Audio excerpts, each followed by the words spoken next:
typical disgusting display.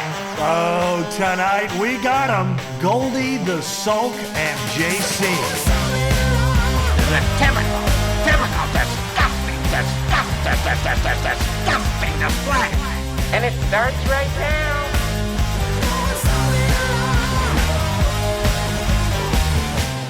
Oh, welcome back to another episode of A Typical Disgusting Display, a podcast for writers by writers who hate writing. We're going to be talking with Yassir Lester today, and we're excited for that. Yep, Seems like a looking forward. great guy.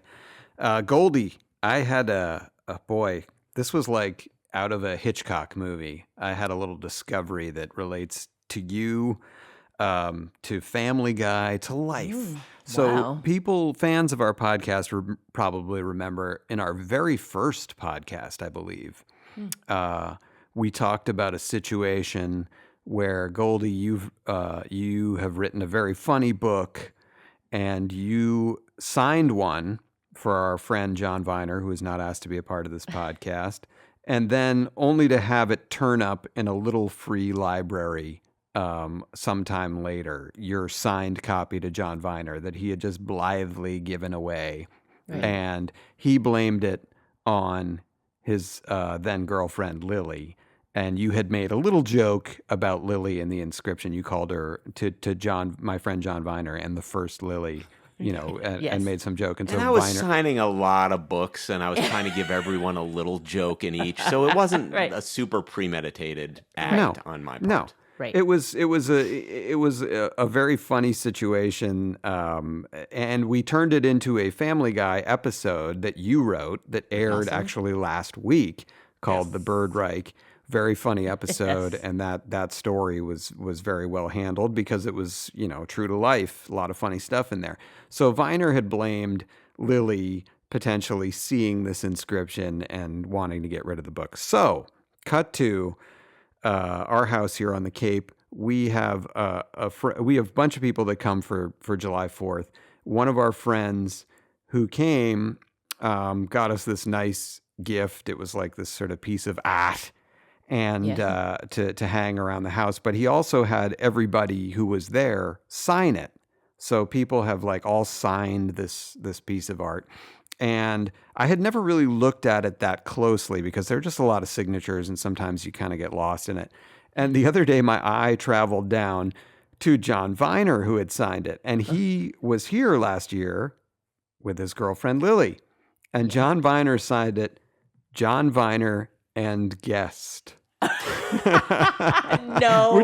which is first of all hilarious of John, but also it totally wipes out the credibility of him saying, well, Lily must have thrown it out because she was upset that you took this Right. jab at her, when he's making those jabs himself. But even worse, too. Wow. Yes. I thought you were going to say he signed it John Viner and the first Lily, like he stole my joke for Right. signing something else, which would have been amazing. But yeah, I mean, I know how screwed I've been in this situation, and each detail that's unearthed Situation. is more and more incriminating, and I kind of wonder where it will all end. I Yeah. know. How many humiliations am I going to suffer? Sorry. First joke of the day. First joke of the day. Yes. I think many more humiliations to come, but this one I think is exonerating for you. I mean, this is like, it's a humiliation, but it's also an exoneration. Yes. Because Look, until that artwork shows up at a Goodwill and then the giver finds it there, then they won't know how I felt. Oh, well, I was laughing the whole time, so Yeah. that was enjoyable for me. But I would have, Poor had Lily. I been there, and I wasn't invited, but had I been there, I would have refused to sign it.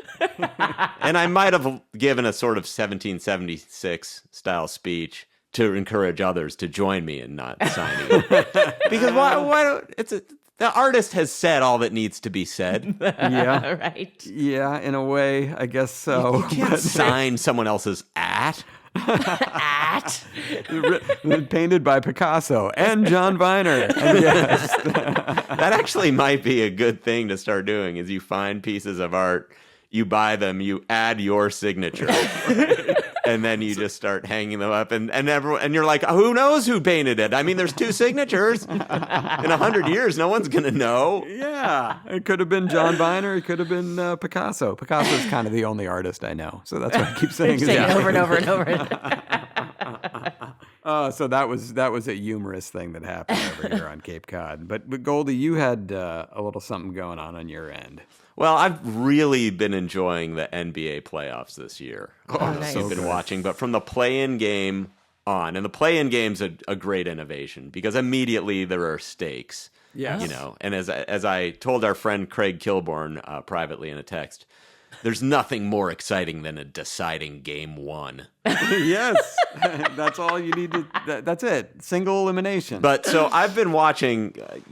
I've seen about 3/4 of the games, and I think the players are better than they've ever been because they've had the benefit of watching Michael Jordan, Magic Johnson, and they've integrated their games into their games, and they have better training methods. And I just think we're seeing the peak product, and the games have been unbelievably exciting. So very.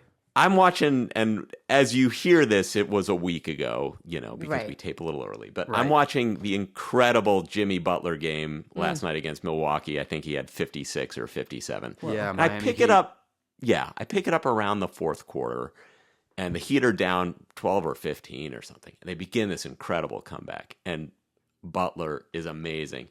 And I'm getting really wrapped up in it. I don't care about the Heat. No.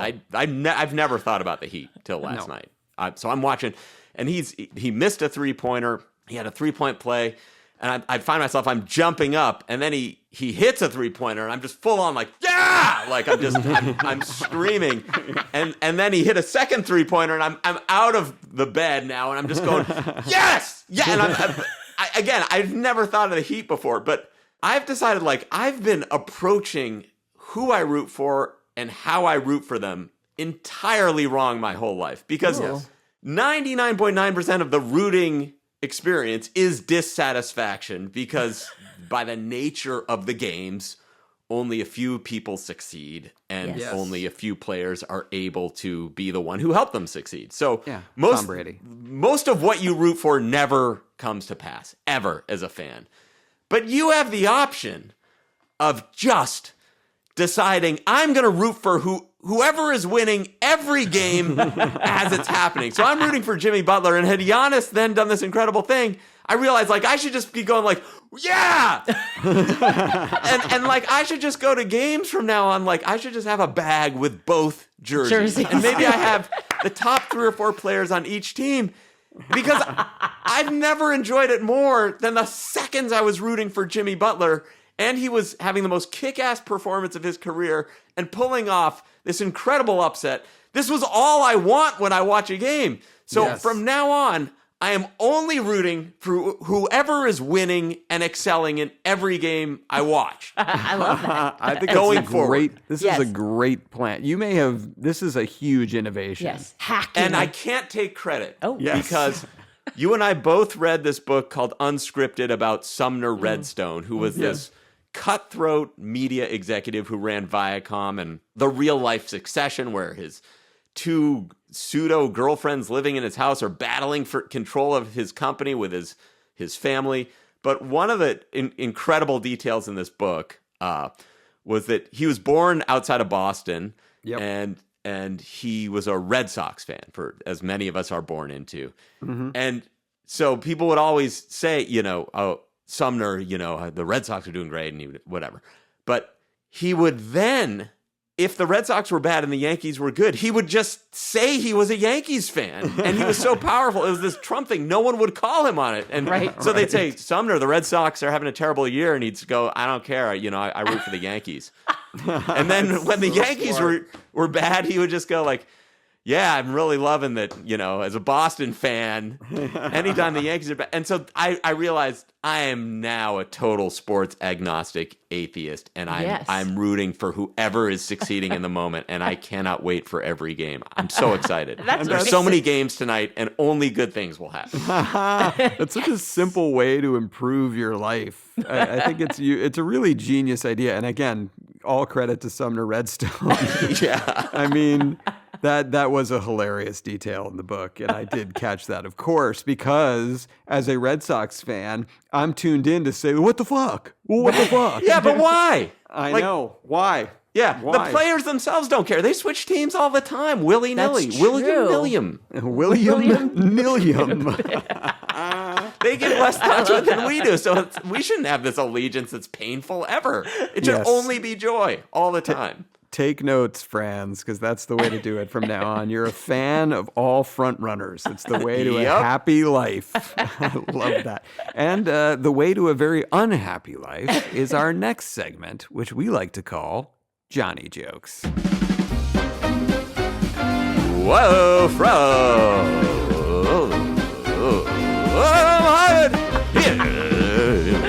Here's Jimmy. Oh, boy. That's a new vocal styling. I love that. Goldie there. I love Good that. one. Innovation. All right. Yeah. What do we have this week? Okay, here we go. Well, this is a kind of a sweet story.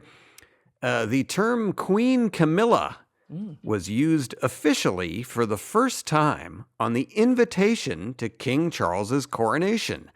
And while that may sound nice, the full sentence was actually King Charles will arrive in a Queen Camilla drawn carriage. Thank you. Oh, where was that the Mulaney week? We I had Preston. it. I had it. I had it, and I decided not to use it. And now blew it. I blew You could have it. impressed John Mulaney, but you blew it. I blew blew it. it. Indeed. I blew it. All right. This next story. Boy, this is odd. Kansas Republicans have passed a new anti-LGBTQ law that allows for forced genital inspections on children who want to play sports. Yeah, boy, wait till they hear about the tuck rule. Oh, It's just getting the term tuck rule out there with no. I should have. That was more Boy, like you just stopped the car as hard as you could. I just hit my head on the windshield of that I just joke. brake checked Goldie and JC. You went from the best joke you've ever told on this podcast to maybe the worst. And to that. That's the dichotomy of me. Here's a little fun story. Well, due to an illness of its planned pitcher, the famed San Diego Chicken threw out the first pitch at a Padres-Dodgers game last week. Predictably, it was a balk. And we're back. And we're back We're in the now middle. going 80 down the freeway. And we're back By in the way, I middle. love the San Diego Chicken. I know, Nice. he's the best. The best mascot ever. I agree. Totally agree. Finally, thankfully, a 13-year-old boy has been banned from a North Carolina theme park after getting stuck in the claw machine. Yeah. Worse than that, his parents spent $17 trying to get him out. Very frustrating. That was a good set. a little it was. jab. A little jab. All right, Johnny Those were too. very good. Those were Thank very you.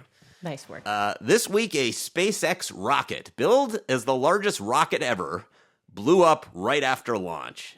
Scientists knew it was in trouble when Elon Musk paid $40 billion for it. Okay. Due to high theft rates, a Target store in San Francisco has put every single item behind lock and key. And even worse, they say restrooms are for shoplifters only. Good twist. All right. Well, a second Bud Light marketing executive has been placed on leave following the backlash to ads featuring the trans TikToker Dylan Mulvaney. Bud Light's president defended the move, saying the company is transitioning to changing to. What's going on in the Bud Light marketing department is a highly personal decision, and they'll tell you when they're ready.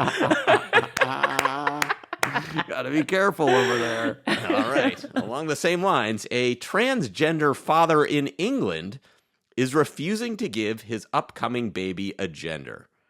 It's his right, but guests were extremely disappointed when they went to his nothing reveal party. And I got it. I'm going to end on a Norm. All right, Norm. All right. Well, there's now a cake in Los Angeles. a cake in Los Angeles that sells for $175. Wake up, people! The cake is a hooker. Fantastic. Very Norm. Very Norm. Yassir, does it depress you to see your former showrunner so humiliated? Do you want to explain to bystanders, this was once a great man? No, can I say something? This is better suited for you. Like just an alpha male coming in taking charge. You just kind of doing what they say. All right, so you just had a taste. Who's that extra voice you're asking yourself? Yes. Who's that chiming in? Is it Alec or JC or Goldy doing another cool voice that they're springing in, and they're working in a fourth character, and it's all part of a new multiverse kind of concept of a podcast? No. Goldyverse. It's our vaunted guest jumping in. Our guest today is my good friend, my former colleague, who's now is traditional in show business. He's trampled on my back to get even further up the mountain. Way high up. I love this man. He's hilarious, and I can't wait to talk to him. Yassir Lester. Yes. Yay, welcome. Yeah. I said that right. See. Yep. It's Yassir Lester, right? I said that It's correct. technically Yassir, but every time I've corrected you, you just go back to Yassir. So it doesn't Yassir. You're my good friend. And JC, where are you? I'm in LA. Okay. Yes, are What's you? your exact address on your social security number? Exactly. all the people. Yeah, Bronson Canyon. I can give you. Yeah. that Okay. general. Great. Great. Are you in New York State now, or are you in LA? No. We came back to LA for a little bit. We're here in Burbank, and Okay. Sorry. I keep saying if this strike happens, but it's going to. So I guess Is it? when the strike happens, It's we'll go already back to happening just by upstate. virtue of everyone thinking it's going to happen, Right. which has brought most things to a standstill. Well, Yeah, Hold your horses, Yeah. everyone, because I've got some news. Oh. I spoke to my mother this morning, Okay. and she said, Jesus. I heard the strike is over. It's resolved. My friend Sandra told me. I was It's like, what the resolved. fuck? So Is it I don't Sandra know. Bullock? Yeah, no, different Sandra. So maybe she knows. I don't know. Okay. Look, here's the thing. I'm all for the strike because I just want to make sure that billionaires get as much money as possible. Yes. The corporations, the billionaire writers, all of them, while I struggle to make rent in Burbank, I really Right. it's nice to have someone at the top fighting for me. Well, look, man. Sorry, I have like You're the one who had to live in Burbank. Like, you took that on when you signed that lease, knowing that you were taking a risk. Do you want to hear the most embarrassing thing about this place? So keep in mind, this is and to say that I'm floundering financially is not a lie, but or is a lie. Sorry. But also to pretend that I'm just whatever, crushing it, we'll say. So we've been trying to rent a place in we lived in Glendale, trying to get to Burbank. For those of you listening at home, Burbank, a suburb of Los Angeles, or all the studios. I like Burbank a lot. That being said. Here's the thing, we love it. Yeah. That being said, we applied to 15 places and didn't get any of them. And I was like, look, okay. Ooh. How Profiling. yeah, exactly. Yeah. Like I would, my wife Chelsea Devantez, hilarious writer, director, actress. It just became where I would just be like, hey, just you go in, Yeah. check it out, and they would be nice, and then I'd walk in and they'd be like, oh my god, that the guy from Snowfall, it was like some drug dealer.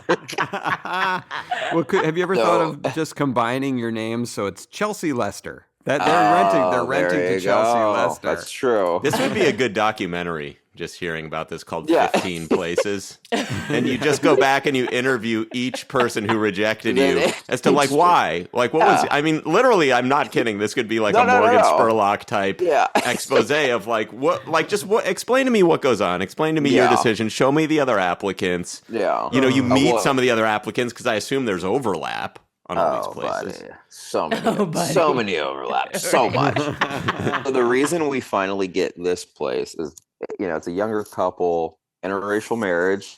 So that's one. Yes. That helps. Progress. Two, the owner, the wife owner part of this home used to be my agent's assistant. And so because of that, they knew that I was reliable. They could vouch for you. Yeah. Yes. Wow. And I was like, that is disgusting. Totally. That is so because it's never, the industry thing has never worked in any other regard. Like I've never gotten like free stuff, but it's like, cool, I can pay rent. Oh, wow. How lucky am I? Taking my money. Most tenants are Nepo babies. Right. Yes. You lost out to Dakota Johnson. It's just all how your it goes, houses. man. Well, I want to because we're going to start talking. We want to get let's into talk. you. Yeah, But I think a good this. entree is through your wife Chelsea. I was just at your wedding. This was now probably like 8 months ago.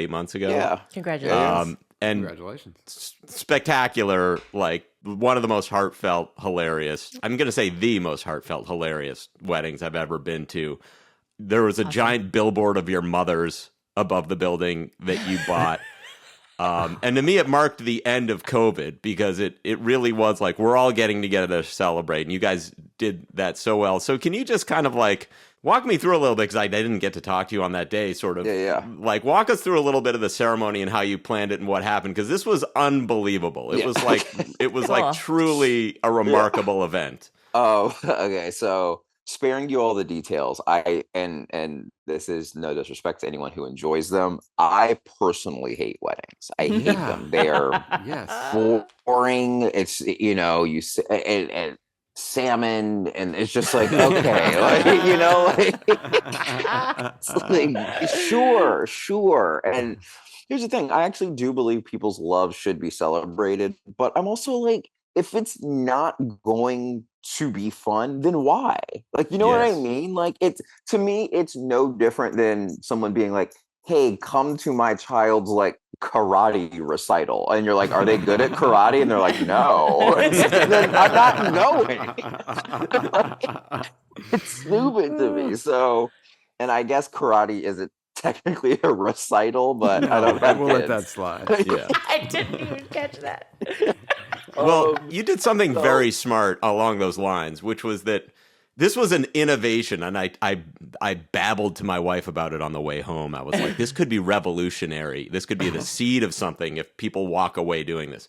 The worst part of the wedding, you mentioned the fish, the salmon. Yeah. Now, at my wedding, my mom called me the next day, and she says, I have to tell you something.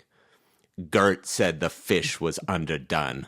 So that was her cousin Gert. And it became this whole thing where we actually wound up getting like $2,500 back because everyone was like, yeah, the fish was raw. But so you just said, we're not doing that. And you eliminated this sit-down dinner part. So there was the wedding. Then we went outside. There were food trucks, mingled a little bit. Then everyone said, come inside. Now, this would have normally been the dinner, even though that amount of food is enough. But you said, the toast, this is what people care about, is the heartfelt speeches. And then we were free. That is genius. That is. It truly, that all that goes directly to Chelsea because, like, and not that I wanted to sit down dinner, but I was like, I don't even think we should have speeches. She was like,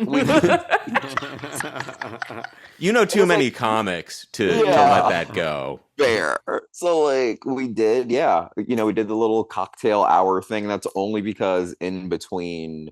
For you two who weren't there, sadly, I had long hair during the wedding, and then in the cocktail hour, I shaved my head and put on a wig that looked like my long hair. So during the first dance, cut it off. That what a bit! Is what a incredible. bit! So I thought you were not wearing a wig during. I mean, now, like Yeah, you yeah, can yeah. confess Yeah. because I'm Yeah, you no, know, absolutely. I'm Yes. very Hey. publicly bald. I'm not ashamed of it. You very publicly got me into PRP therapy and hair medication. So look, I would be the first one to tell you it was Because your hair Chelsea. was glorious, and Yes. I told you after. I don't know if you remember this. I know at your wedding, hundreds of Yes. people talked to you.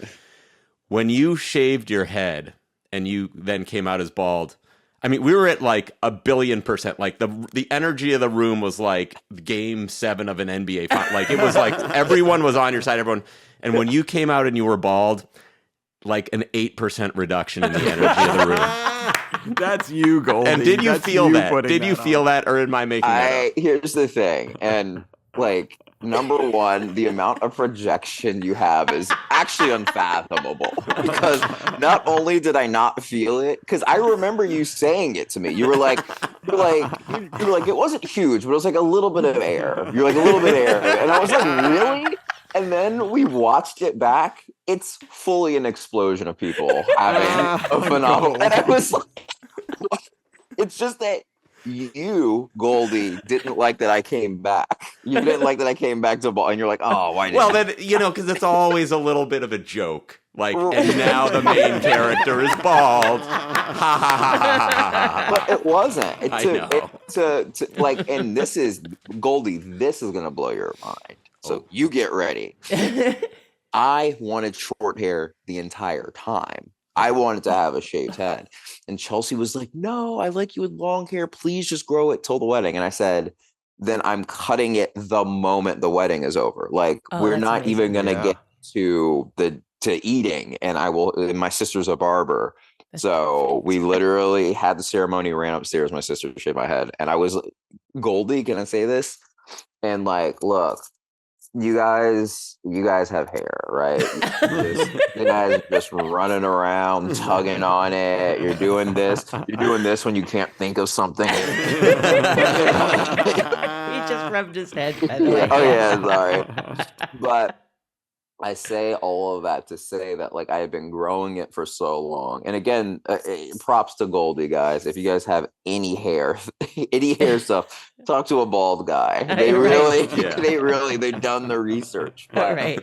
So I had been like, I would like grow it for a year, then cut it, grow it for a year, then cut it. And this time I was like, I just want it off. And Chelsea made me grow it out. And so again, I say all that to say when it was off, Goldy, I was like, there is a freedom that's just not spoken about. And I feel like you talked about it in your book a little bit, but because it's like couched in so much Goldy self-hatred that you kind of don't feel it. But like there is something nice about it. It's just like, hey, it's not here. And I'm just gonna get up and put on glasses. Right. Yeah, it's like being a widow. Right? Like, You missed yeah, it. you can do freeing anything you about want. it. I mean, your spouse isn't there. Sure, there's more freedom, Yeah. but there's no companionship. Oh God. So, No. Do you look Goldy, to your hair for companionship? Yeah. well, I did. It's just so funny because like every article you ever read is just like when people have a boss who is bald, they respect them and they're afraid that their boss is gonna shoot them. But then you like talk to Goldy and he's just like, yeah, if you're bald, people just assume you're just like a dead rat who can still talk. And it's like, what? Well, I want to go, Goldy, this makes me want to backtrack to something that I believe you said on our last podcast that kind of slipped through, but it rang in my head later. Yassir, do you watch Succession like the rest of us? This is so sad. I've literally seen the first episode and then Chelsea watches it. So I guess 2 weeks ago when the big thing happened, I was just in the living room doing stuff and she put it on and then... Yeah. Spoiler alert. Oh, well... I guess I don't need to watch the stuff in between. Neither does hilarious. JC. I know. But sorry. That's okay. It's fine. No, it's good to teach her a lesson. She should have caught up by now. I want to get back to our guest because I want to talk about when I met you, which was sort of like my introduction to you. Yeah. Look, the wedding. I'll just quickly. We had a Taco Bell room because we both really love Taco Bell. What? I had not had What? Taco Bell Wow. since high school. And your Taco Bell room, I was like, oh, I guess I'm hungry. I'll Wait, hold eat a on. little Taco Yeah, I Bell. got goosebumps just thinking about it. That is incredible. It was Sorry. amazing. It was like a mirrored room. And so I was like, I'm hungry. I'll have a taco. And it was like, why have I not been eating this every meal of every day? Like, I could not believe how good it is. Well, it I'll wasn't tell on my ya. radar as like an option. I'll Like tell you why. It's because me and Chelsea did not even try to diet or anything or get healthy before the wedding. And we were eating Taco Bell like twice a week. And then we kind of start looking at our wedding photos. And like, here's the thing. Chelsea looks stunning. I look at myself and it's just like a collection of chins. Like, it's just such a jowly. Yes, it is. It's fine. But I was like, but, you know, what do you do? Do you either work out and hate the moment till you get to your wedding, or do you eat Taco Bell twice a week and just like, all right, I'm Right, I'm I understand. the guy now with a lot of sodium. I did the other. I was like a scarecrow at my wedding. Were Like, you? Yeah, I just starved myself, and I was I was like, Were you Goldie Were you- walked down the aisle to the NBA on NBC theme Round Ball Rock, which I thought Wait, was did you really? yeah, amazing. yeah. Da-da-da-da-da-da-da-da. Oh, John Tesh. The John Tesh hit? Yeah. I love that. Also, That's I mean, a fun detail from my wedding is that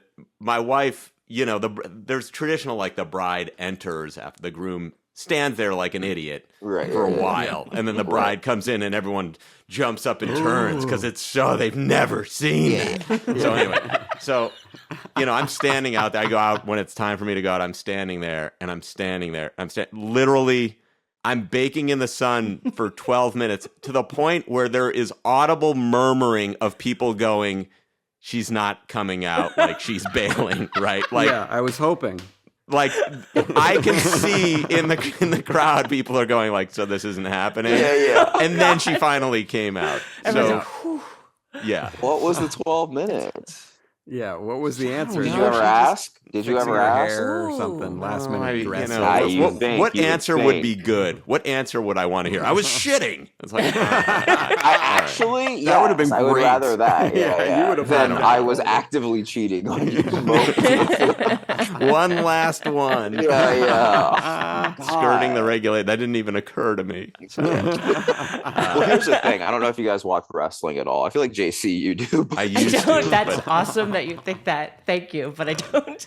But here's the thing, Goldie, to your point about like it all coming, it's like more about the bride than it is about the groom. So it's for you guys. I walked down the aisle to this Michael Jackson song that I love, "You Can't Win" from The Wiz. But Awesome. I was holding a wrestling championship belt Yes. Yes. that had me and Chelsea's picture on it. It's Well, awesome. that's amazing. But Great.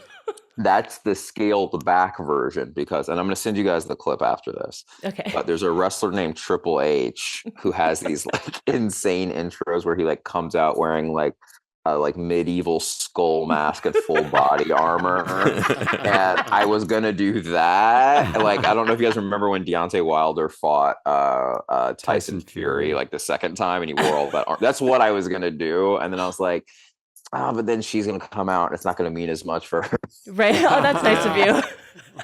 So, You always gave up want to your steal moment. focus from the bride. Yeah, It's a big goal. Great People advice. can't wait to see the groom. right. So I bailed, and that Just was people my going, first. that's the most stunning groom I've ever seen. Wow. Wow, look It's as all he about the takes groom. off all that foam.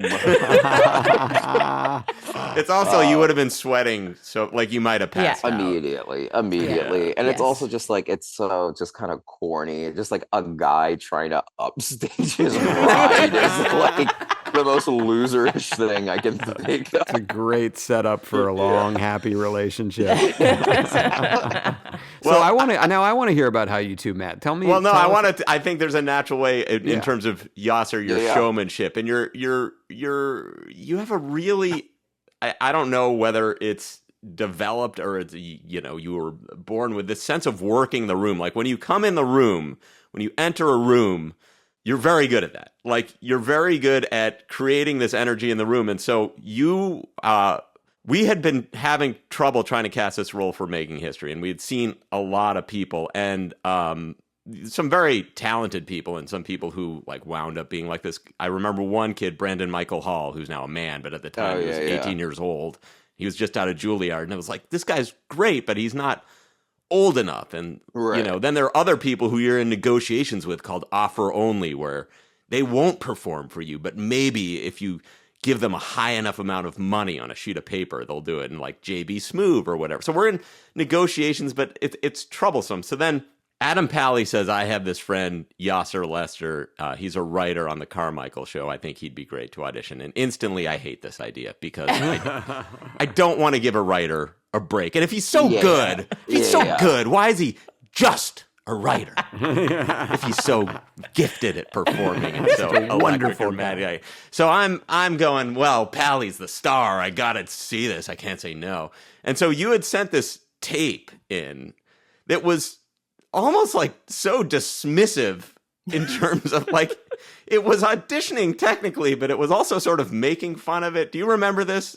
Yes. So, okay, here's what I'll say. First of all, telling someone they're good at working the room, like, I'm going to drive my truck into a lake after this. Like, Why? That just sounds like, I just know people are going to hear this and be like, oh, here goes a guy's just going to walk in and like pointing fingers and like do a bit with like a carrot from the food tray. No, but there are actors who come in I was picturing. And they have like, some actors clearly have a premeditated thing where they're like, I'm going to act like I was all flustered in traffic and do this little performance of like, oh, it's so hot out, guy. Like, you know, and they enter into like canned material, and you're, and as a stand-up, you're so aware of it. Had I not done that, I wouldn't know. But you go, all right, you're performing an anecdote, and then other people, the whole thing is like, I got my pages, I'm in a lot of disarray. It's like a Woody Allen-ish thing. But with you, it seemed like natural. Like, it's like, here's just personality, which when you're casting something, before you're sitting in that chair, you don't realize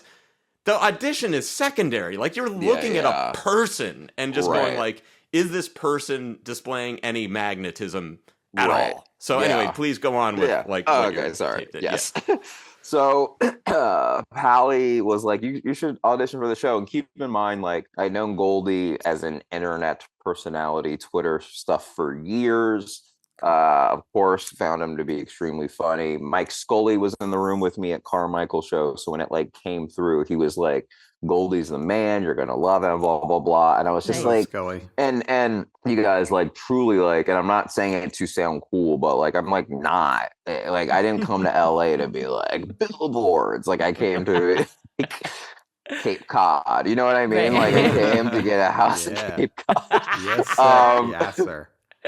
So the audition gets sent, and I was like, okay, like, this is funny and it's cool and it's time travel. It's like truly all the things. I was like, damn, like, I actually do want this. And you guys know, when you want something, the only thing to do is kind of mess it up for yourself in case it doesn't go your way. Right. So I like did the audition, and I was like putting the clips together, and I was like, dude, this is like, and I'm gonna be honest, like, I was just like looking at myself, and I'm just like this fucking like, I'm bald, I'm like wearing glasses, and I was just like, this guy doesn't want to like see himself. Oh yes, he does. I was very wrong about that. Keep in mind. So I like just found every terrible graphic I could find in iMovie. So I found like not just like star wipes, like I found like animations of like rainbows and all this stuff. Then I redid every scene with like really stupid intros. I was like, oh god, here it comes, like, you guys are gonna love this. Oh, you wrote it. Oh, here we go.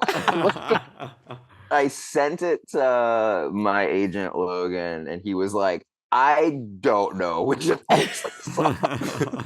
But we were also just like kind of out of time. He was like, it's funny, but like, I just don't think people are gonna like dig this, And so I was just like, oh, here it goes. And we sent it, and like almost immediately they were like, they want to see you. And I was like, what? Like, I loved it. I was awesome. Dying because it's like someone was funny. Like, you see, auditioning is just watching people take what you think is funny and prove that it isn't. That's all auditioning is, over and over and over again. Like, showing you, like, you suck, you suck, you suck, you suck. So when something comes in and you go, oh, this person's making me look like a genius.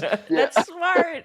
And so then you came in the room with Pally, like we had you read with Pally, and I swear to God, this was like the 2 minutes of my life where I was not aware of myself, like watching whatever you two did in those moments. I like it, when you talk about like goosebumps or whatever, I was like, I'm watching fucking magic. This has to be it. And if it's not it, like I quit. Like you instantly, I instantly said like, this has to be it. Oh, that's so cool. And then, you know, we had you and it was great. And I've just never seen, I will also say that, you know, you ingratiated yourself to everyone in such a way that like, I've never seen the crew and everyone on the show so vested in the success of an actor. Like normally the crew kind of hates the cast. yeah. That's the and they usual. root for them to fail. And when they fuck up, they laugh at them.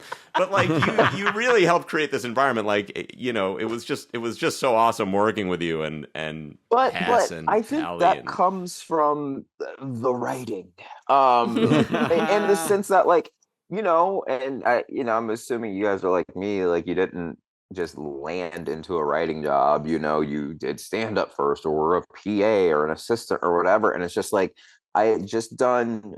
And also keep in mind, Carmichael's Show was like my second or third writing job. I hadn't like really was Girls like, first been in or Girls was same time? Girls.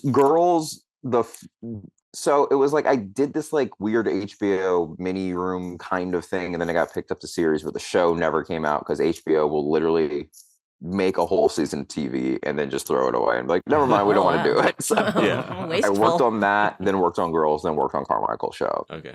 So I was still fairly new to like the game of it all, you know, and I just remember like just because it was also like 3 months before, I just remember like being an assistant or like any of that stuff. And, you know, most of my money at the time was coming from like stand up. And keep in mind, when you say money from stand up, it is literally $25 a day. Right. Tops, you know. Yeah, lucky. And that you. was around Yeah. town, or you were opening for Chelsea Peretti at that time? I had just come back from opening for Chelsea. So like it was like the first time in my life that I was like, okay, like I'm not starving to death. And then this, you know, Making History came along. And so like all of it was like kind of happening at once. And like I just remember being like, how can, without, you know, being too corny, like how can I make it feel like I wish it felt for me in other places? You know what I mean? Like it's just like people are demons. And so like it was just like, especially as on long set. as like it's like so crazy. And like I've worked on other shows now where I'm like, I just can't believe anyone thinks they're talented enough to act like this. You know what I mean? And so like, God. so anyway, like, and again, It's like true. I truly, and it's not even like a big philosophical thing. I was just like, you know, we all have to be here for super long, like fucking like hair people have to be there at 2 a.m. and then they leave at 1:30 a.m. They sleep in their car for a half hour and then they start the next day. Like I was like, this is crazy, you know? Yeah. And so so anyway, but I'll also say that like I think more than that like you gave us not creative reign, because that's not true. You were pretty bad on set, but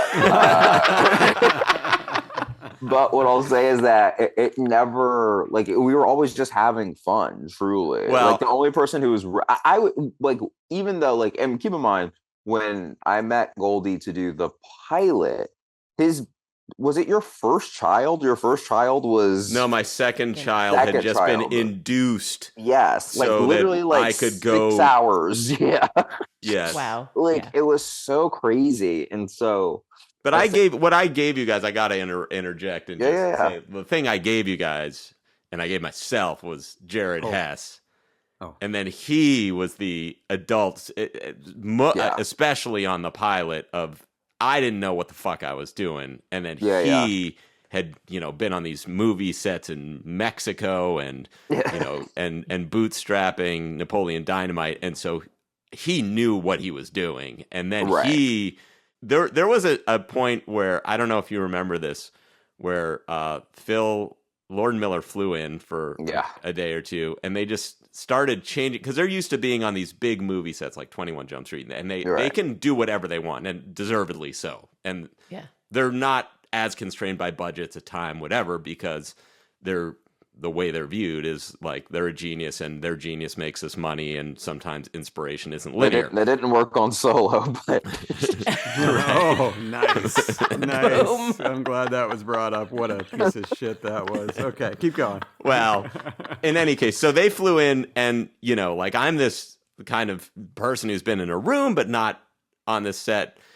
And they start just changing things and doing things. And I'm looking at the schedule. I'm like, that's going to fuck up. They're not going to give us more days to do this. And then I'm not going to be able to do this. I'm not going to be able to do this. And I'm like kind of freaking out. And so Hess like kind of steps in and he says, there are two ways of doing things. There's the Coen Brothers way, where you think about it, you write it down, you plan for it, you shoot it, you cut it, you edit it, and show it. And then there's the way where you don't do any of that and you find it on set. I prefer the Coen Brothers way. And then they were like, okay, yeah, but what we're trying to do is just, and they started explaining, he goes, I prefer the Coen Brothers way. And they respected that. They were Of course, and that's why you Yeah. hire him, because when you're in the field and money's rolling, and whether it was right or not, I mean, I don't know, but someone has to be the voice, and like it couldn't have been me at that time. Like I was too friggin' rattled by everything that happened, and he was so cool under the pressure of it. And very respectful of vision, very good at working with the actors. Like I think I look back on on that as like that was my film school. Yeah. He's also like 6'5", and those are like, helpful. so if he's like, I'm doing it this way, you're kind of just like, okay. And he's also like Reformed Mormon, so he can just like hit you in the face with a tree or whatever.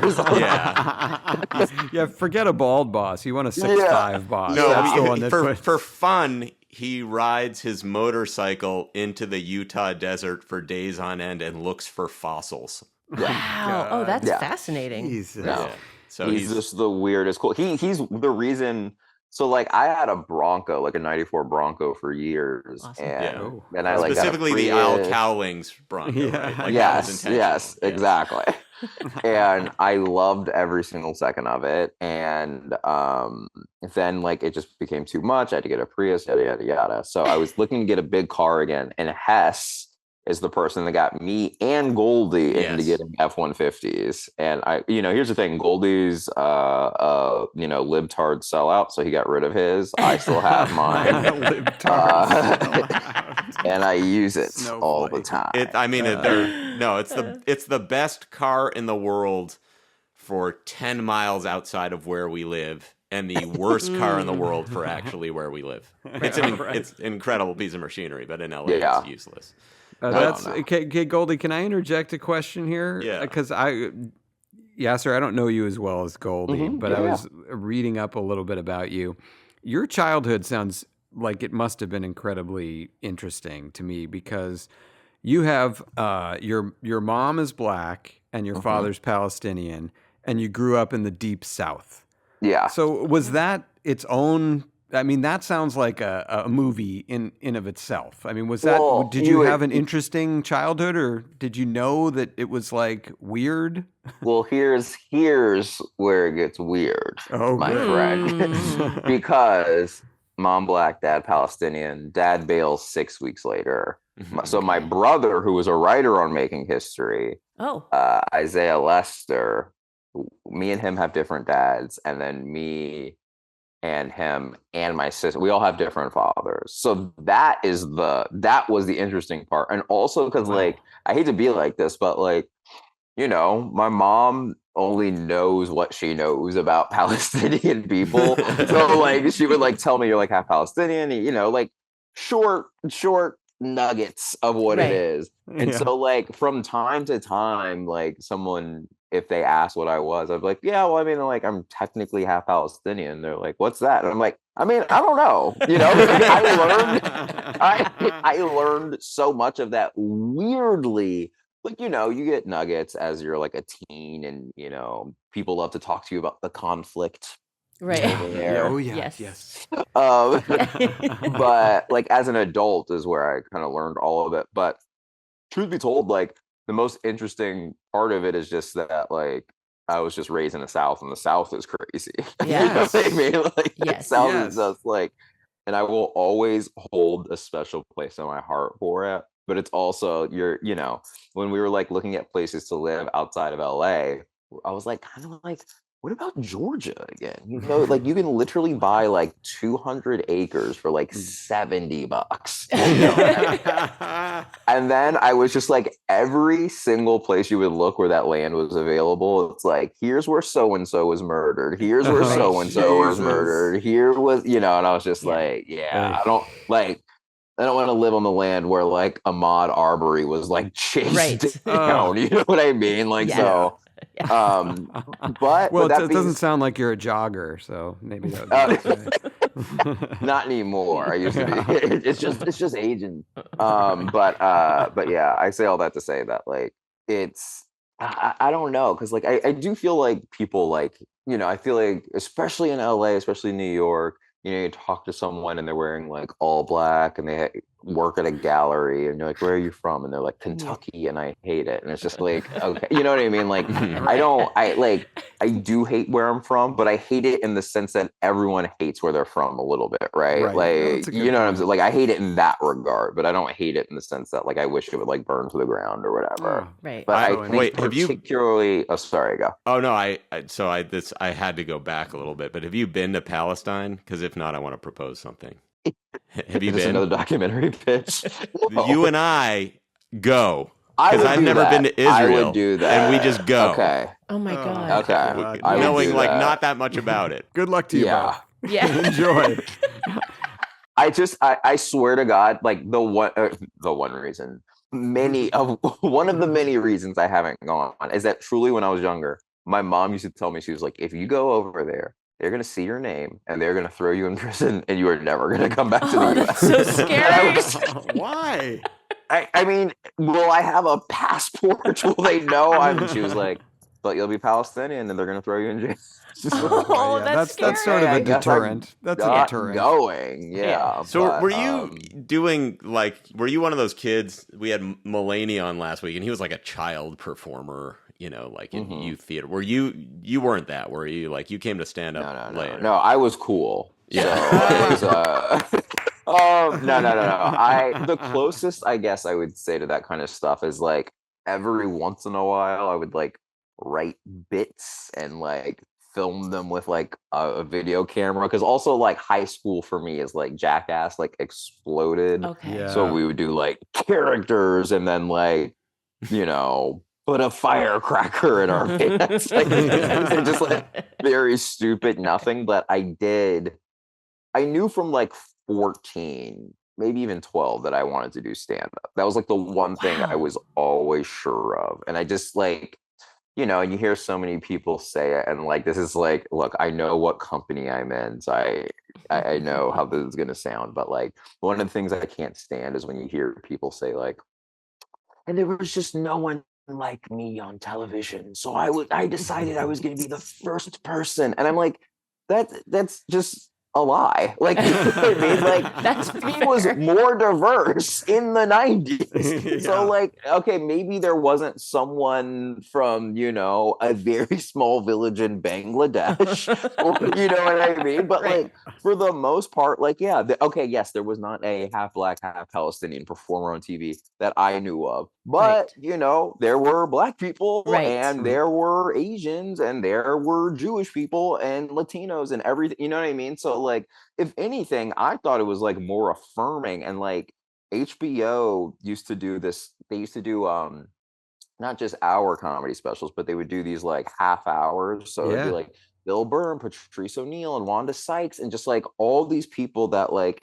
even like Sandra Bernhardt, like I mean like people that I would have never just come across in my life, you know? Yeah. And like weirdly, I think like that is when I was like, oh, that more than anything seems attainable, because I actually I'm seeing everyone do it. You know what I mean? Yeah. Whereas Yeah. like Yeah. I think everyone knows Hollywood, like doing Hollywood stuff is hard, right? Like no one's just like, you just show up to LA and become an actor. Like I was smart enough to know like that ain't gonna happen. But Right. like, But it did. But I did know like stand up you could do yourself, and so like I performed it in Atlanta a few times and just like tanked so hard that like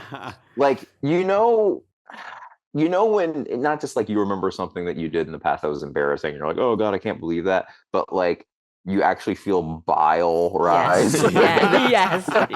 Yes, that's our whole stand-up career. Yes. It like I remember stuff that I like said or did out there, and I'm just like, oh. Tell us a joke from your old routine that makes you feel uncomfortable. Okay, you know what? Here's the thing, because I don't remember like punchlines because I guess I probably didn't write them, but I can just like give you a bunch of premises. Yeah. So one of the premises, by the way, and this it's like I can barely even talk about it because like low key I'm so embarrassed. My eyes are like welling up with tears. Yes, it's what we love. That's awesome.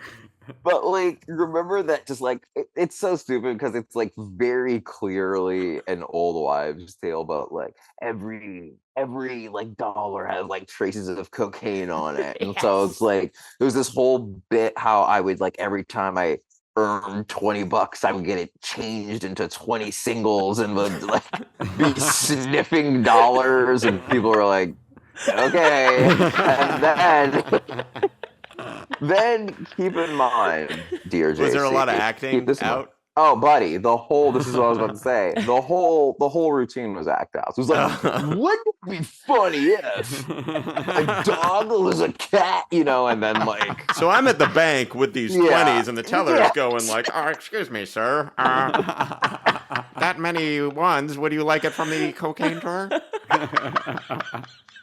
See, I wish I was that smart, but I didn't even do that. No, I mean, I went through a phase of doing this in my act because I was obsessed with Robin Williams, and so I was Jim Carrey, Ace Ventura, and so I was like, if in my act I'm sort of going like, hey, you get back here, and then it's like, I don't know what you're talking about, and then it's like, I just gotta say one thing to you, and I was just like. If I do enough of this, it creates this cloud of confusion that results in me being funny somehow. Dude, oh my god, that is unbearable. That is, I truly wish I could see that because I have tapes in the garage I could digitize. You gotta do that. So yeah, the whole act was act outs. Keep in mind, I was 18 at the time. Incredible. And my closing joke was like, you guys, I don't want to turn 40 because when you turn 40, they check your prostate and they stick their finger in my butt.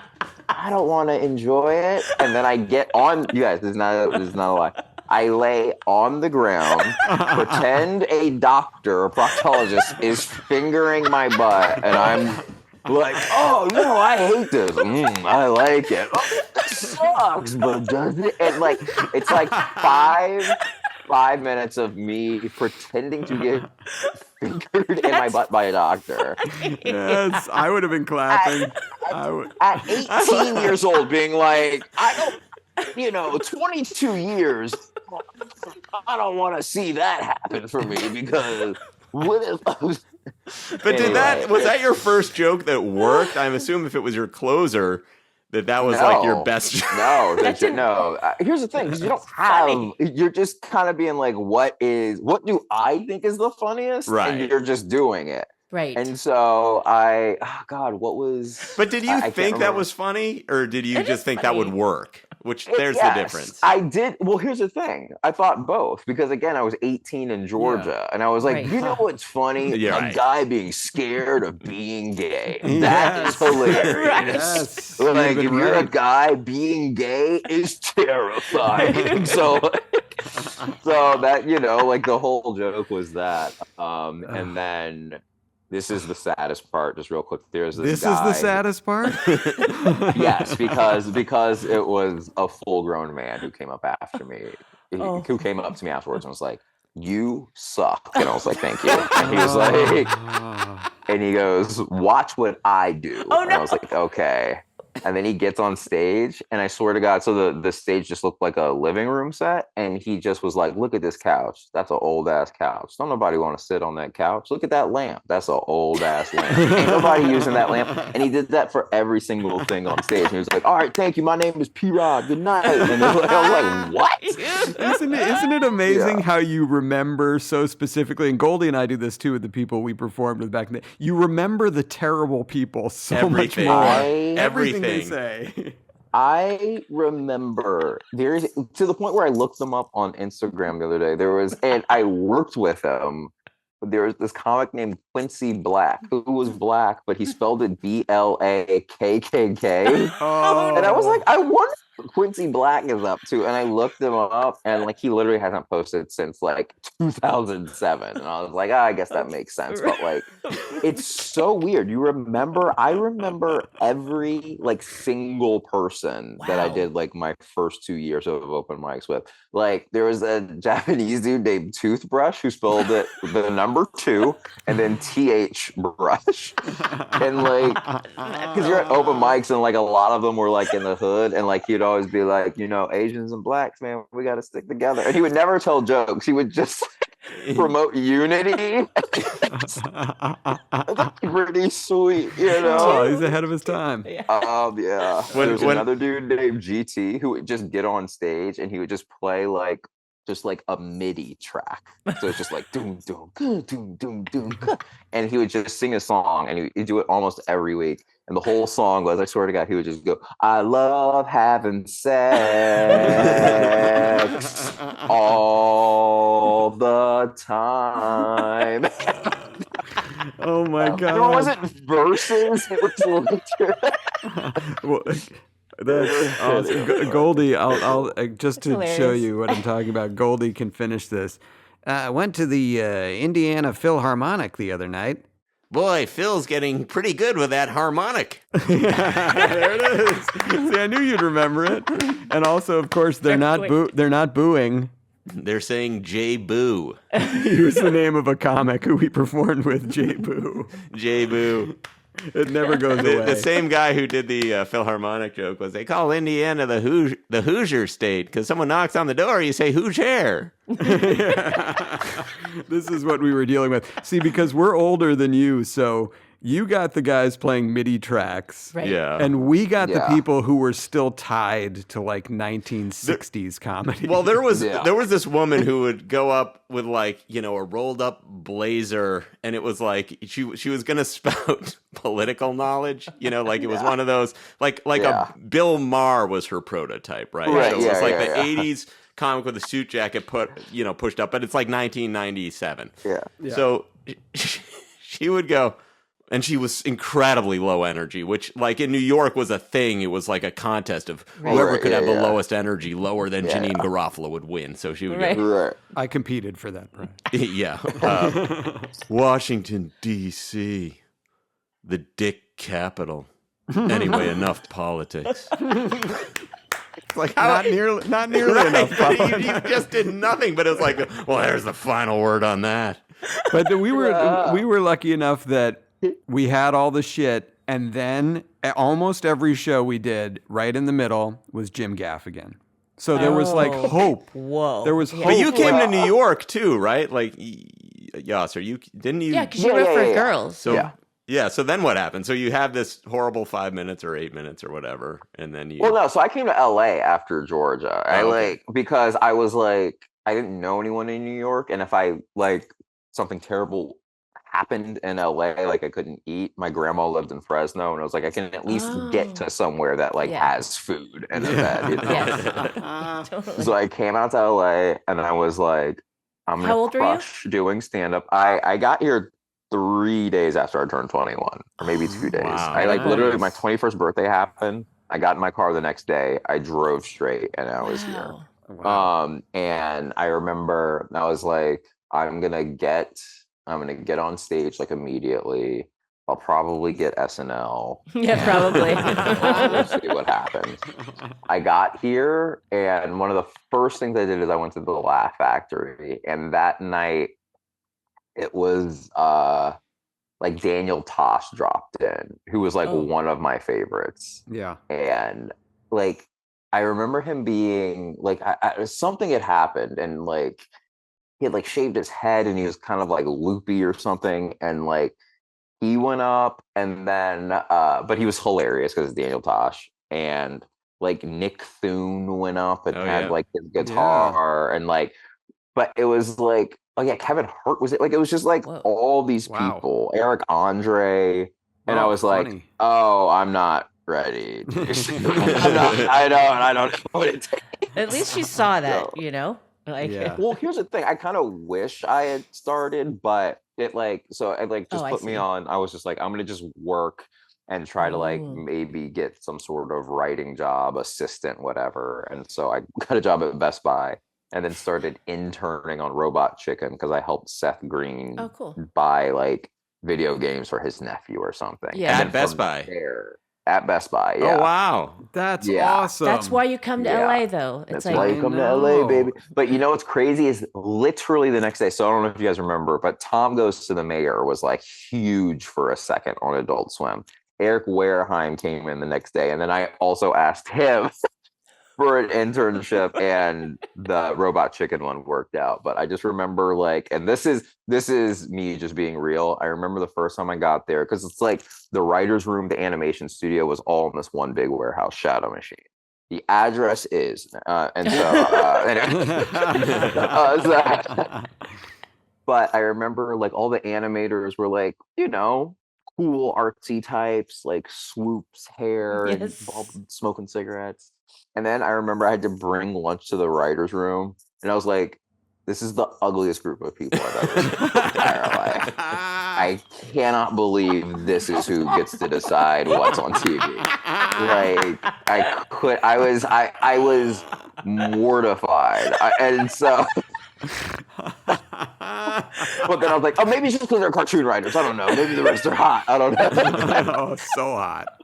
Oh God. But weirdly being there and honestly seeing like, because it's just like, I know I'm like joking about them being ugly, but like truth be told, they just looked so miserable. And I was like, God, like that seems like it sucks too. So that's when I was like, I need to start doing stand-up, like for real. And like that's what got me like fully in it again. And look at me now. I haven't done it in 8 months. 8 months is that's pretty recent. What'd you say, JC? Sorry. 8 months seems pretty recent, though. Did you say stand-up? You haven't done stand-up in 8 months? Yeah. I did it last June. Oh, wait. So 10 months. Yeah. But you have this thing, and like, you know, obviously you were on Making History, but it's even when you were on Girls, like, I think I used to have this 20 years ago, and I've met other writers who have it. Sean Clements, Alec has it to some degree, although as we get older, you don't. But it's like, you must have been in the girls' room because they put you on the show.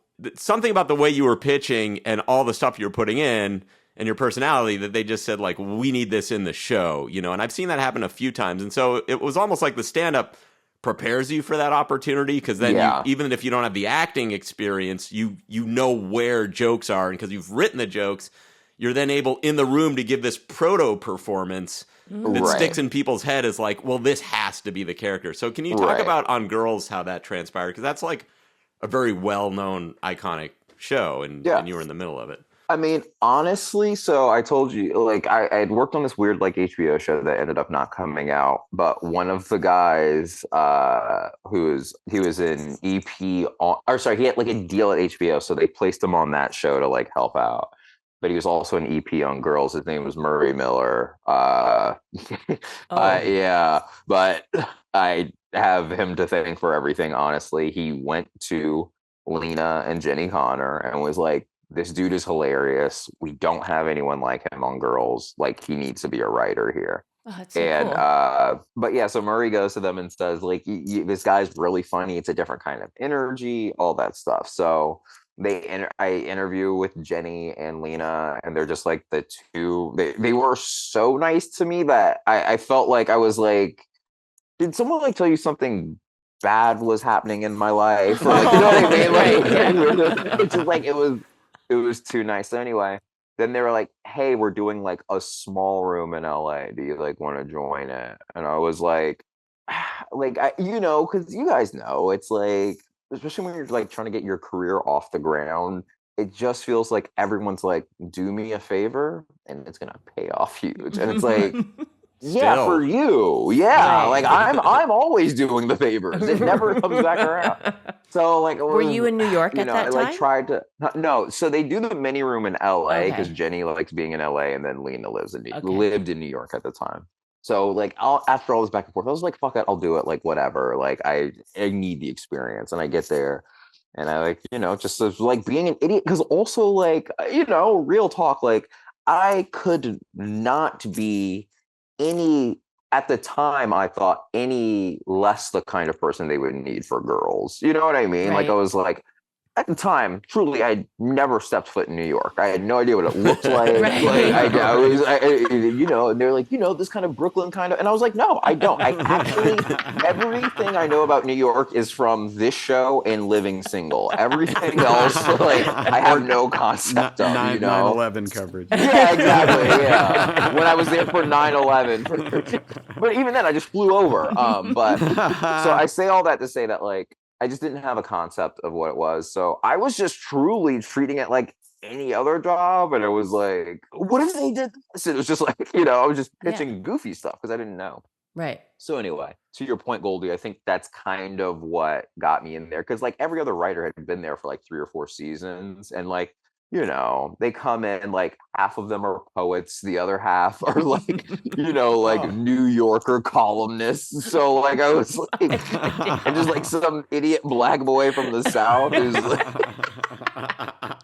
you guys watch, Fresh Prince reruns, so like, so yeah, they like, I don't know, for whatever reason they took a liking to me, and that was kind of like my first foray. And I remember this is like also an embarrassing thing, but now it is kind of like I get it.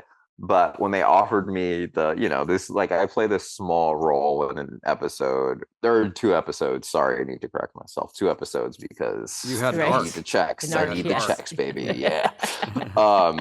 I like showed up and I only had like 3 lines, and they're like, all right, it's time to rehearse. And I like, in my core, like was like, I know every single word of this scene because I am not gonna mess this up. Yeah. And the first time it came up to my line, just immediately fumbled the bag so hard. And I was like, coffee, and they were like, what? And I was like, I'm sorry, I remember. And they were like, you can look at the signs. And I was like, oh. It's hard when the camera's in your face. Like you don't realize till that moment what it's gonna be. Yeah. Dude, I can and like see there's just like, big Italians just like uncoiling wires. And, Yes, like there's just like all this stuff happening around you. That's New York. And like that Big was time. like the first time I was truly like, oh, whoa, like, oh, I get why people hate actors, and also why actors lose their mind. I get why people hate actors because like if you're unspooling 50 pounds of coil, you're like, yeah, pretending to be a whimsical man in a forest Right. is a much better job. Was that your part? Yes. Okay. But then if you're an actor, you feel like, oh, everyone here hates me because I'm pretending to be a whimsical man in the forest. And then also, like if you mess up, like, yes, it's on the creator or some of the writers or whatever, but like people will always remember you. You know what I Yeah, mean? you're the Like, face. and to this day, like people will come up and be like, God, I loved making history. Like it is shocking how like it's like picked up a second life somewhere. I Good, don't I know hope. where, Yeah, but please. like, Oh, that is very shocking. yeah, no, you're telling me. Oh, But yeah, like, but I say all that to say that, like, and it's not a dig. It's like people don't come up to Goldy and be like, "You were the creator of making history." You know what I'm saying? Like, yes, Right. You're the face. Yeah. Well, forward with they're that. angry about it. Yeah, of course. It's Fox executives. Which I also never. Anyway, whatever. Yeah. But they, when they like say stuff like that, you're like, oh yeah, like I was like on it, and Right. so like Yeah. That's who they technically saw. they The just face. think it's like. But you know what it is also, because like, you know, Pally is a huge star, Leighton Meester, they're like actual like huge stars. So there's other things to attach them to, and for me it's kind of just this. Well, Black And so Monday. I mean, I did no, want. it never, and I loved Black Monday, but it never picked up the steam. Really? That like, I would say that dude, was a way bigger show. No. There were like weeks where one of the creators, David Cass, would come in the room because I was a writer on it also. He like, so we had 90,000 viewers last week. So Yassir, that's like one of your tweets going viral, I guess. And I was like, that does like 90,000 people is like we could meet 90,000 people today if we wanted. It's a huge you know what stadium. I mean? It's a soccer stadium Right. full That's of Michigan. people. That's a Michigan football game right there. That's okay. Watching one episode of TV and then Right. bouncing. By the way, you're saying that's a Michigan. That's just the people in person. That's not the people watching. That's true. But was You know what I mean? was that like So- was that you were a writer and cast said you're perfect for this part, or did you book it first and then they said, well, we'll also because he's a writer put him on? Goldy, you are not gonna fucking believe this again. But I was a writer on. I was helping punch up the pilot, and it was another mini room, and they were like looking for 2 more scripts. So there was a part for like an Indian character named like Rupinder or something. And they were like, yeah, sir, you should do that. I was like, we are not in the time and place in entertainment right now where anyone should be playing anything other than exactly what they are. Although, God, you know? if you were the last guy to do it, that would have been hilarious. Yeah, that would have been Great. sick. I was like, I'm half Palestinian, so if you made the character half Palestinian, maybe. And they're like, let's do it. And I was like, no, you know, like I was like, making history, dude, like making history had just ended. And like, truth be told, guys, like I'm not someone who like deals with shit like that well. Like I was devastated. I had like so much fun, and like Goldy, like I mean, we were talking every day, if not every other day, and like I get really sad about that stuff. Like I was like, God, I'm just like not gonna be around these people, and like, you know, Goldy just kept pitching that we go paddle boarding, and it's like, is that the only way I'm gonna see this guy, that we go paddle boarding together? Like, so should have said yes. Should have said yes, but like I mean, I was really devastated. Yeah, you know? it like sucked. It still sucks. And I mean, it still sucks. Of course, yes, it still sucks. And like, I mean, like this is so corny, but like I remember that they like on the Fox lot, they have like these 3 billboards when you're pulling up, and it's always like 3 different shows, and Making History got one. And so like I drove up there with my mom who had just moved to LA, and like all this stuff. So like it was, you know, like I know some people can get like jaded by this business, and like we all are to an extent, but like to me, that will always just be like one of the most incredible times in my life. Like truly, I just moved in this place, and so it's not up. But like I'm framing Making History poster, and it's going right there. There's nothing and there. So, like, There's nothing. That's a blank wall. No, it's not there. See behind that yet. lamp. Behind that lamp. Yeah. There it Hey, is. that old lamp. Nobody's using that lamp. He would have a field day in this room. Look at this dump. this old couch. But yeah, so it just wrecked me, and I was like, I truly, and again, like for someone who didn't want to get into acting, to come and like you have this huge opportunity, and like Goldy, like I will say, like here's the thing, you're too pessimistic, but it also helps sometimes, because like there were just all these executives just like gassing us up. They're like, oh, get ready, we're gonna make $7 billion. We're gonna give you 4 of it just because we think you're cool and interesting. And like Goldy would be like, hey man, like, you know, we can always wish the best for this show and want this. Can you talk to me about the Super Bowl, being flown to the Super Bowl with the understanding that you were going to be put on screen to promote the show, please? It is so crazy. So they do this thing. So this is what I'm talking about. Like, so keep in mind, we had like filmed or was filming the show, and there was already murmurs of like, you guys are going over budget. And I remember specifically one of the things that like they said to you, Goldy, was like, can it be more like New Girl, where like we know they can time travel, but they don't time travel? And oh my God. Well, I might have been soft pedaling it to you. They said to me, you're not allowed to time travel anymore. And literally someone on the phone, someone in finance, someone called me a fuckface. Whoa! They said, "Listen, fuckface." Oh my Holy God. shit! Yeah. Well, how could they see you? They couldn't. It was a conference call, but they knew. So anyway, you're at the Super Bowl. So you go on. So yeah, so keep in mind they've made it known they hate anything to do with the show. They hate the actors, they hate Goldy, they hate the writers, everyone. So then they're like, but we're flying you to the Super Bowl on a private plane, you and Adam. And we're like, why? And they're like, to promote the show, of course. And so we're like, okay. I mean, like, at this point, I had been on a plane like maybe 7 times in my life. So like a private plane, I was like, whoa, there's like salami and cheese. And like, I mean this sincerely. Like, I know that, like, especially on the internet right now, it's like capitalism is evil and, you know, socialism is the only way. And it's like, yes, all of that is true. But also, flying on a private plane is incredible. And like, you just like, you're like, if there's a socialist way to do that, like, I'll do that. You know, it's the best. Yeah. I'll share it with Bernie Sanders. I don't care. Yeah, whatever. You know, him, the rest of the people on the Epstein flight logs, like, whatever. Let them on. They can come on. But I say all that to say that, like, it's like me and Pally on this plane.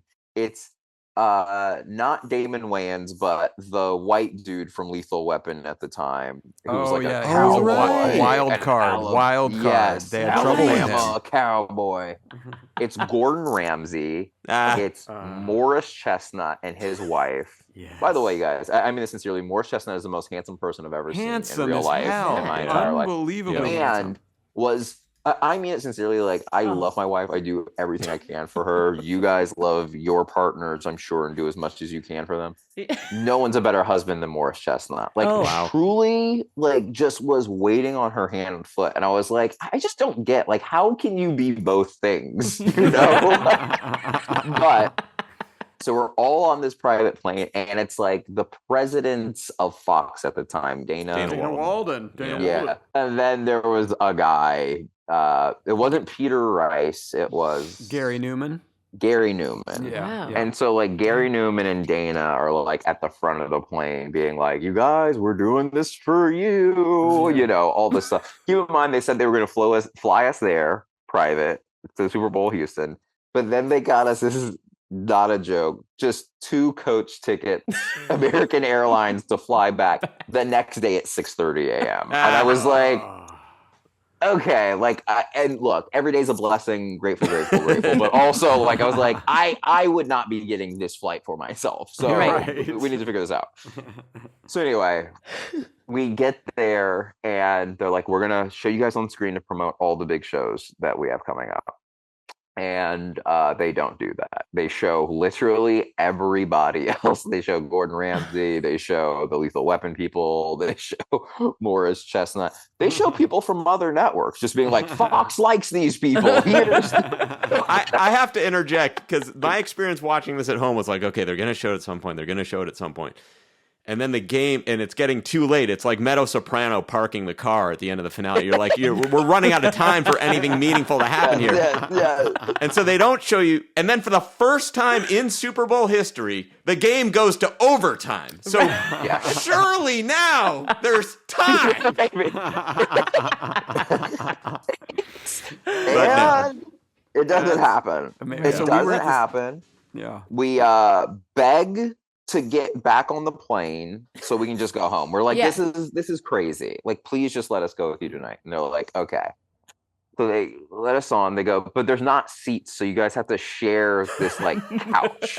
And so there's like no seat belts on it or anything. And you could be in the bathroom for take.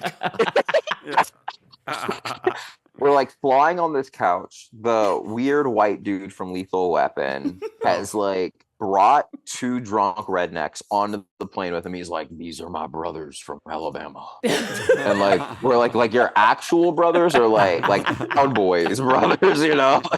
He's like, Proud Boys brothers. And we're like, cool. They're like smoking and I was like, this cannot be. And I was like, oh my God. I think that was the first time. Cause like, truth be told, I still had like hope. I was like, I think like no matter what, that like the show will find its audience and blah blah blah. And I was like, oh, they're actively going out of their way to make sure that the show finds nobody. And like that's when I was like, oh, this all sucks. Like all of it is like kind of stupid and heartbreaking. And like I mean it. And you know, Goldy, me and you have talked about it many, many times, but like I'm currently going through it on this movie that me and my brother just did. I wrote it and we co-directed it. But it's like you kind of do something that, you know, you just think is going to be fun. And then they put the hype machine behind it and you're like, oh God, don't buy into it. But then like you just by nature have to. It's like the only way to kind of get through the process. Yeah. And then you start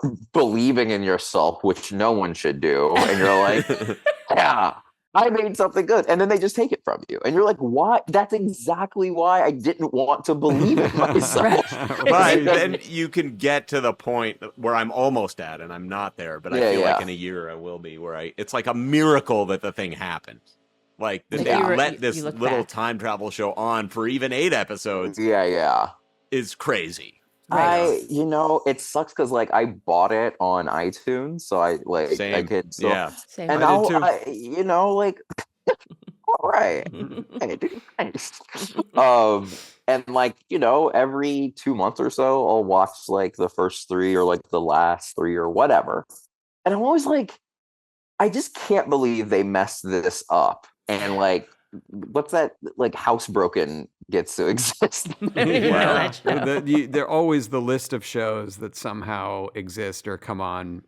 You have in your mind an enemy show that it has nothing to do with the show. Yes, and it's like, for me, it was the Mick, because the Mick was concurrent with it. Going, and it was like the Mick, they really like the Mick, and the Mick is doing everything right. And then in your head, you're like, oh, I'm going to watch the Mick. And then you're like, this isn't funny. The Mick, I get it. She's drunk again. She fell down the stairs. Like I could write here's a Mick. The Mick gets hit in the head with a frying pan, doesn't remember she's the Mick. And then the brother's acting like the Mick. And you're like, why am I... They're just nice people trying to be funny too. Right. And they're looking at your show going, oh, I'm getting in my the duffel bag time machine. I know, and it sucks. God. And it sucks. And so since then I haven't put my hopes into anything except for this movie. And then now I'm this like, podcast. There This it is is. it. This Today. podcast. Right and now. you know, I know we're joking, but it's like, you know, my wife has a very successful podcast. And What's that like my brother, it's called Celebrity Book Club. She just reads celebrity book memoirs, and then like they like break them down. But like, What are we doing great here? following. Everyone like people are so nice and like supportive, and it's like a community and all that stuff. Anyway, I say all that to say that there's that. Then like, you know, my brother's a writer, director as well, and like he's been on it for a few years now, like high-end trading card dealing, and I've like just gotten into it in the past like 4 months. And I was like, it sucks that this brings me more joy than like writing and making something, like by far. And I was like, we were texting the other day and we're like, I think if someone gave me the opportunity to leave entertainment and I just did trading card stuff, I might, like if I could make the same amount of money, Right. I think I would do it. I think I might be able to just walk away. You're too So good. I would still You're have too to do good. You stand up. can't. I would still have to do stand up just because I have an ego, but like Once other every 10 than months. Once every 10 months. it's every 10 No, months. man, you're Hop too in funny. there. You're too talented. You are. But here's what I'll say. There's a lot of people that are too funny and too talented. And like, yes. And then there's people who are not. And here's what I'm going to say. Us 4 gods. Truly. Yes. Sure. Gods. Yeah. And like there are people who just like, you know, like woke tweeted their way into like writing jobs by being like, you didn't have enough of this kind of person. And then they get a job and then they suck. And then the next day I read that they got a $10 million like paycheck just for existing. And I'm like, I'm actually not built for stuff like that, you know? And like, I'm like, I truly, and I know we were joking about it earlier, but like, I do feel like every writer needs to like start taking like boxing classes and just beating up like executives. Like, it's like the only way we're gonna really get back in the game. And to Like, all we- our executive Executives that listeners, listen. Yes, just understand that we are small, frail Jewish people, so you have very little to worry I'm about not. from I'm us. 6'1". I'm 6'1". I'm half Palestinian, It's so there come is at me. anger. Oh, boy. The other half is black, so you can already imagine what the news is like for me every day. And I'm ready to go to war. So look, I hope it doesn't come to that, but we're approaching. I could be 10 think about years. this, Goldy. I could be a really funny trading card dealer. You would be your the strength. funniest. Yeah. And then it would be like you'd get sucked back in because someone would go, we should do a show about this trading card world. There are a lot of characters in it. There's this one guy, he's half Palestinian, and it's like They're yeah. already doing a serious version of it with Adam Sandler and the Safdie brothers are like doing a movie. And then Danny Pudi could say like, okay, he doesn't have to be Palestinian. He could be Indian, and then we'd be off and running. No. He's Palestinian. I'm so sorry. I'm so sorry, Mr. Pudi. That's how I say it. Wait, can I ask one thing and then I'll be done? Yeah. So when the Sulk moves to Santa Barbara, by the way, I've been to your home many times. I just realized I have the one on 8th Street? Yes. What's the full address again? Well, we don't live there anymore, so I don't care if people go. Gotcha. Oh yeah, because I'm very good friends with Laura Guten, Carmichael show, love and so Laura. at your your Jewish At our holiday parties or whatever, yeah. There's no need to call it that. Let's Yeah, not start the Jewish. Palestinian. your filthy, Palestinian- your come filthy on. Jewish holiday. Yeah, parties. when Goldy asked if you had ever been to Palestine, I was going to say, "Where's that?"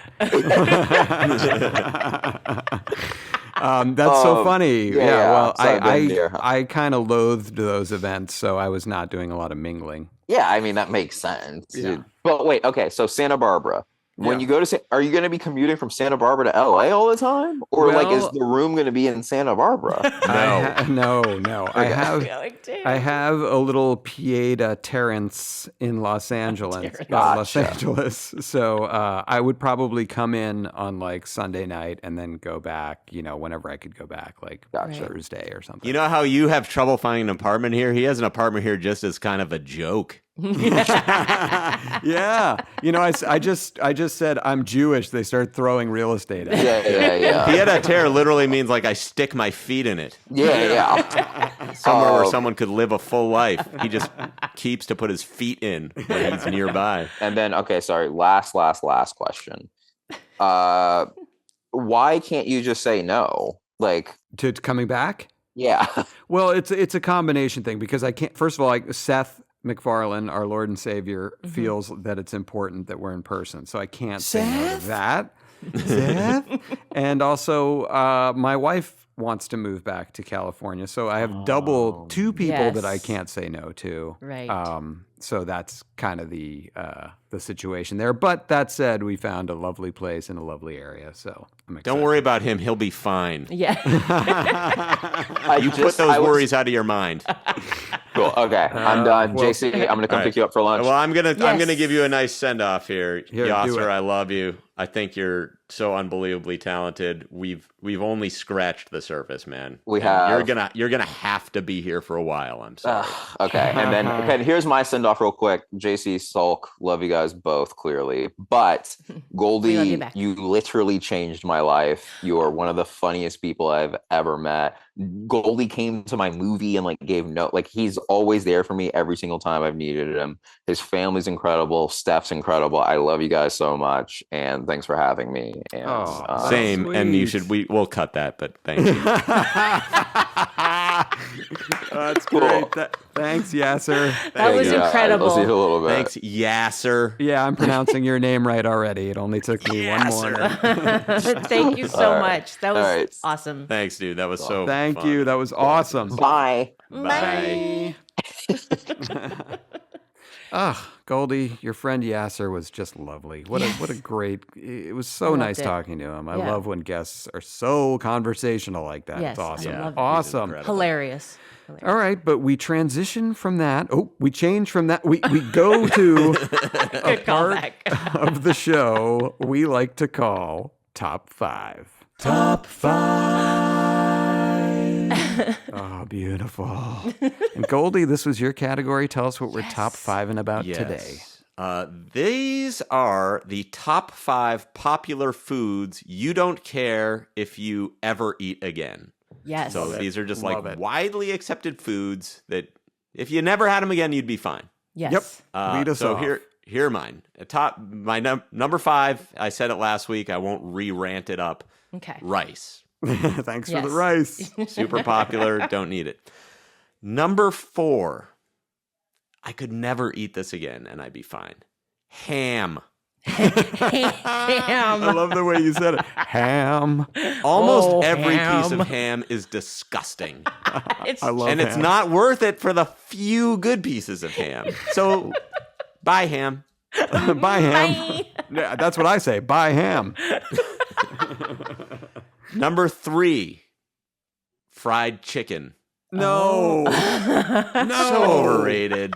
Don't need it. No. Almost rarely eat it. Only eat it if like that's the only thing being served. And but if you didn't like that, wait till number 2. This is going to be very controversial. Number 2, donuts. How dare I you? do not need to eat a donut. I am Donut is worse jealous. cake. So in any situation where you're getting a donut, if someone gives you a piece of chocolate cake, it is better. Ergo, I prefer donuts over cake. you do not need donuts. Ice creams Wow. are better. I would love a donut on a piece of fried chicken. No. A croissant is better. I love croissant. So many things are better. Number 1. I'm courting controversy, Skip Bayless style, with this one. I just want to be talked about. Pizza. What? You can Goldy. live without it. You can live I without can live pizza. without it. That is I controversial. like it. Wow. It's okay. We just lost longtime listener Artie Johan. I'm sorry, Artie, for It's that. it's good, and at its best, it's it's very good. But there's Wow. just so many other things. I like the individual components of pizza better Yes. than pizza itself. I Wow. like bread. I like cheese. Do I like need tomatoes. tomato to get involved? No. I like meat. Wow. Sure, let's just have a sandwich. That is, yeah. I thought my number 1 would be riotous. Your list which was might incredibly be controversial. that really great list. That's why we do really it. controversial. All right. Go ahead, This is JC. why I would do. Okay, my number 5. Ham. Oh, ham. Swedish fish. Yeah. I Yeah. hate 'em. That's a good one. I would never. I don't even care. I don't even care. Agree about with them. that. Agree. Yeah. Yeah. Number Just be a jelly bean, you gutless fuck. you gutless fish.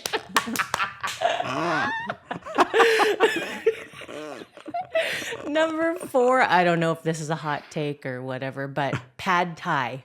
Yeah. I can live Okay, without that's- pad thai. that's I probably- like it, but every time I touch it, I gain 3 pounds. I know. And it's not so worth. It's not heavy. worth being then like obese from it. Like I like it, but it's not worth the consequences. Take that 1 ground peanut off of it. We don't need that. What's the point? What's the point of your? My number. I'm going to flip flop these. My number 3. Anything bell pepper related, roasted red bell peppers. Thank just you. really disgusting. They just Hate 'em. really repulse me. Anything like onions and peppers. No, thank you. Don't Hate want peppers. Hate Yes. peppers. it. And then, but that was my number 3, right? My number 2, dark chocolate. I can live No. without dark chocolate. No. That one, No, no, No. that one hurts. That's personal. Yeah, you've never had Tony's Chocolonely? I've tried it. I had Tony's. Yeah. I like milk chocolate. Okay. Yes, way better. My number 1, this is a hot take, I think, especially with, I'm going to guess Goldy at least. I can live without these sandwiches. Ah! No. That's Yes. my lunch every day. I That's can live absurd. without That a is sandwich. absurd. That's absurd. Everything. Chicken Parmesan is good by itself. On a sandwich, chicken it's the Parmesan is even best. better. I can live without them. Steak and So cheese. could you live without bread? I mean, I like bread. I like bread, with olive oil and cheese. But I can live without a sandwich. Okay. Yeah. Look, well, I knew when I proposed this topic Yeah, that people were going to controversy. get their toes stepped on. And Yeah. they have. All right, here we go. Get ready for some more toes. Alrighty. My number 5, tacos. Oh. Goodbye, Wow. tacos. Oh, wow. Get them out of here. Don't care about them. Messy. Don't care. Do you like nachos? Not really. Oh, you're an idiot. Yeah, I don't really like them. Especially if they're loaded. Oh, get your loaded nachos out of here. I don't care. Can we get an extra load on these? No, I don't want to load on my food. Number 4, this is sort of like old person-y anyway, but I never need to eat another baked potato. Oh. Yeah, Same. that's a great one. Yeah. It's just Nothing. Yeah. don't care. Yeah, because it's all about the topping. Yeah. So that Yes. we all know the potato's not good. It's just a host. Right. Yeah. Right. It's never cooked enough in the middle. It's like Dry. Oh no, it's steaming hot. It's cold. It's hot. It's cold. And it's dry. Yeah, Exactly. I'm on board. I'm with glad you got that. Number 3, I have a feeling Goldy might agree with me on this one. Number 3 for me, pancakes. Oh. I don't agree with you, but I almost had waffles, which I think is the worst version of the pancake. Because if you're gonna eat a I'm gonna agree waffle, with you. just have pancakes. Yeah. You know, for me, I prefer the Eggo. Put them in the toaster. Don't make me mix a bunch of shit for this, like cake. The convenience of it. All right, number 2, this might be controversial. Never need to eat it again. Popcorn. No, No. I can't. You can't. I won't allow it. Pepcorn. Don't need any more pepcorn. What about smart food? No, never gave a shit about smart food. The only thing I might give a shit in that realm is caramel corn, which I like. Yes. Love it. All right, number 1, lasagna. No. I don't You can need live another without- lasagna ever again. Wow. Giant, heavy. Tough but fair. I can see it. Yeah. That's exactly the Conceited. reaction I wanted. Oh, great. That was a great category. It Look really at was that. really Look fun. at you got our cockles in or whatever happens to cockles when you get upset. All right, so my category for next week, top 5 songs that you... No, I'm just kidding. It's top 5 professions that allow you to be an asshole. Oh, very good. Wow. Top 5 professions that allow you to be an asshole. And there are probably way more than 5, but these are the top 5. Allow you? Okay. Like Yeah. I would say, I'm just hearing this. I would Yeah. say, bartender at a popular bar. That's great. Ooh. Hold on to that. That's Yeah. awesome. But that's Okay. exactly Gotcha. the right Okay, tone. right. Without like getting sued kind of thing. Right. Like it's like just kind of expected that Right. somehow that they're going to be an asshole. All right. Okay. Anyway, that'll be next week. And also next week, we have a great guest coming on, Another great guest. Justin Halpern. And Goldy, this is another get from you. So tell us a little bit about what we can expect from Mr. Halpern next week. Well, Justin Halpern, he first rose to prominence from Shit My Dad Says. Right. Yeah. A Twitter about his dad that became a that's- William Shatner-led TV show. Yes. Cool. And now he's a veteran TV writer, and he runs, I would say, probably the most successful show on TV, Abbott Elementary. Wow. Absolutely. That's so cool. That's a get. Yeah. Way to go, Yeah. Goldy. That's awesome. Total get. And now, so that'll be next week. But now let's end our show as we do every week on a high note.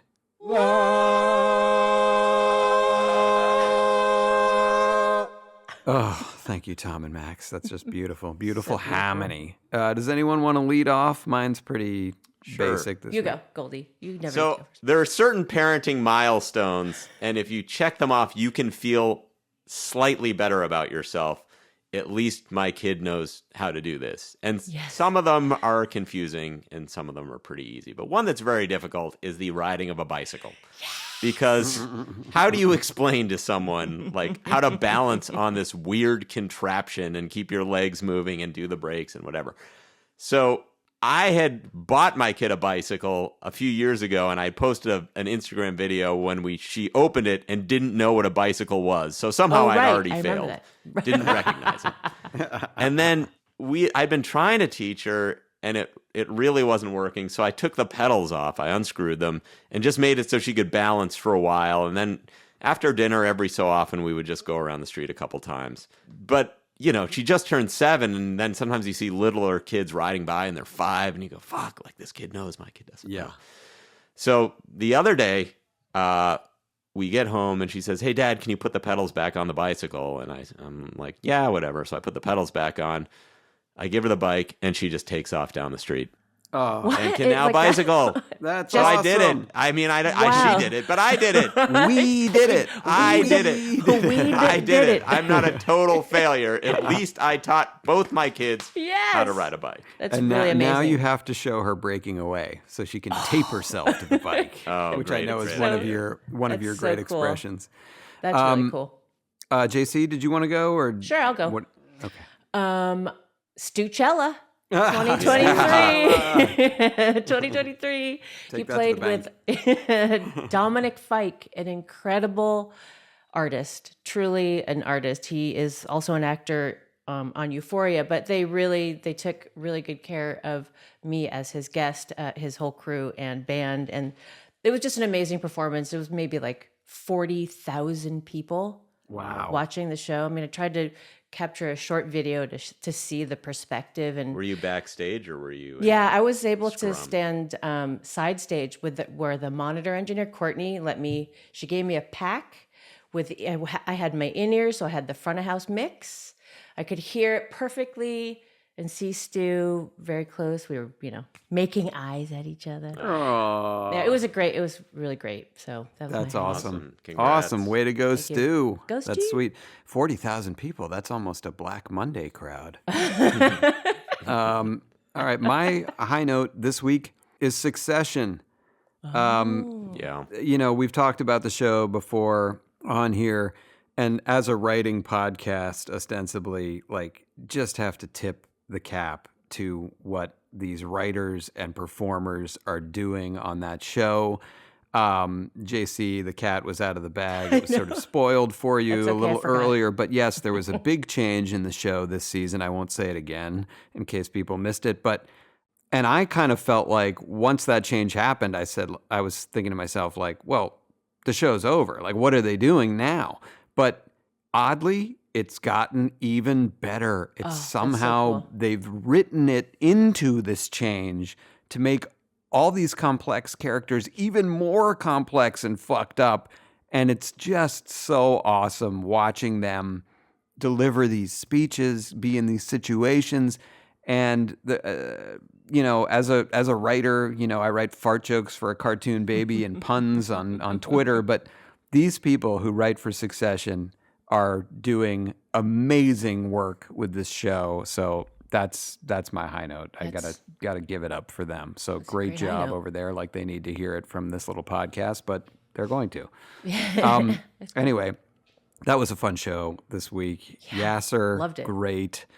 You two, awesome. So are you. And thank you all for listening. And we'll be back to talk to you next week.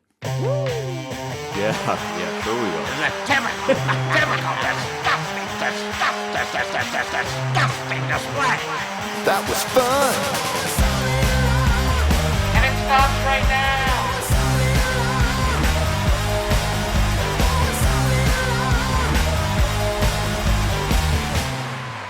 William Milliam.